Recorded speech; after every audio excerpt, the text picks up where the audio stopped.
ఈరోజు సుప్త వజ్రాసన్ విశేషత తెలుసుకుందాం. వజ్రాసనంలో వెల్లకిలా సాఫ్గా పడుకుంటే సుప్త వజ్రాసన్ అంటారు.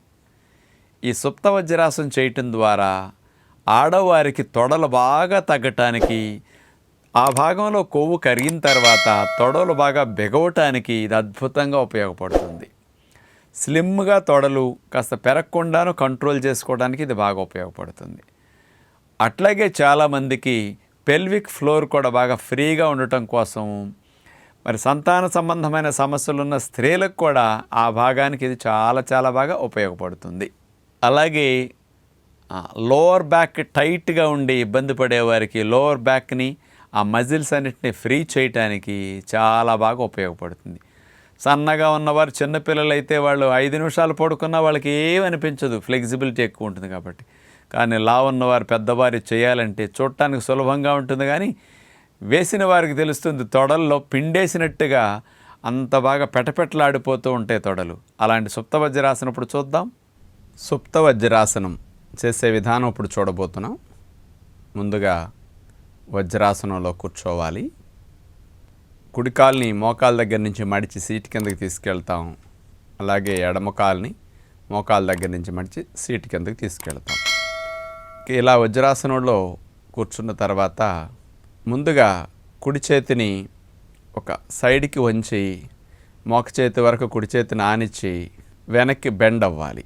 అదే విధముగా ఎడమ మోక చేతిని కూడా ఎడమ వైపు నేలకు ఆనిచ్చి చేతుల సపోర్ట్తో భుజాన్ని తలని నేలకట్ల ఆనించాలి. సుప్త వజ్రాసనం అంటే ఇలా శరీరాన్ని అంతా కూడా వజ్రాసనంలో పడుకోనే విధంగా చేసి ఉంచాలి. సాఫ్ట్గా నేలకి వీపు భాగము తల భాగం ఇలా ఆనుతుందన్నమాట. చేతులు కూడా చాపేసి ఇలా ఉండొచ్చు. ఇంతవరకు అట్లా చేసి ఉన్న చక్కటి ఫలితం వస్తుంది. ఇలా ఉన్నప్పుడు తొడల భాగంలో బాగా పిండినట్లు అవుతుందన్నమాట. ఆ భాగంలో కొవ్వు కరగటానికి బాగా ఉపయోగపడుతుంది. ఇంకా తొడలతో పాటు మెడకు కూడా ప్రయోజనం రావాలి అంటే, నడుముకు కూడా ప్రయోజనం రావాలి, ఆ భాగాల్లో నొప్పులు కూడా తగ్గాలంటే ఇక్కడ నుంచి మత్స్యాసనంలో మెడను ఎలా వెనక్కి విరుస్తామో, మోడు నేల కానిస్తామో ఆ రకంగా సుప్త వజ్రాసనంలో కూడా చేయొచ్చు. ఇప్పుడు చూడండి ఆ పద్ధతి. చేతులు తలకి ఇరువైపులా అట్లా పెట్టేసి వీపుని పైకి లేపి మాడును వెనక్కి, తలను వెనక్కి విరిచి మాడు నేల కానేటట్లు పెట్టి చేతులు ఎట్లా వదిలేయాలి. ఇలా కూడా సుప్త వజ్రాసనం చేయొచ్చు. ఇది ఇంకా 2-3 భాగాల్లో ఫలితం ఎక్కువ వస్తుంది. సాఫ్గా పడుకున్నప్పుడు కేవలం తొడల భాగంలో, ముడ్డిపోసల భాగంలో మాత్రమే ఫలితం వస్తుంది. స్త్రీలకు తొడలు బాగా తగ్గటానికి ఉపయోగపడే బెస్ట్ ఆసనంగా సుప్త వజ్రాసనం చెప్పొచ్చు. ఇప్పుడు ఇంత తేలిగ్గా ఉంది కదా అనిపిస్తుంది. మీరు వేసి పడుకున్నప్పుడు తెలుస్తుంది తొడల దగ్గర ఎంత నొప్పి ఉంటుందో, పెటపెటలాడిపోతూ ఉంటాయి తొడల భాగంలో. అందుకని తొడలు బాగా తగ్గటానికి, కొవ్వు కరగటానికి, లూజ్ అయిన భాగం, ఆ భాగం తొడల భాగం టైట్ అవటానికి అద్భుతంగా సుప్త వజ్రాసనం ఉపయోగపడుతుంది. ఈ సుప్త వజ్రాసనం ముడ్డిపోసల దగ్గర నొప్పులు ఉన్నవారు, నడువు నొప్పి ఉన్నవారు, ఇలాంటి వారు అసలు వేయకూడదు. మోకాళ్ళ నొప్పులు ఉన్నవారు కూడా వేయకూడదు. ఇతరులు ప్రయత్నం చేయొచ్చు.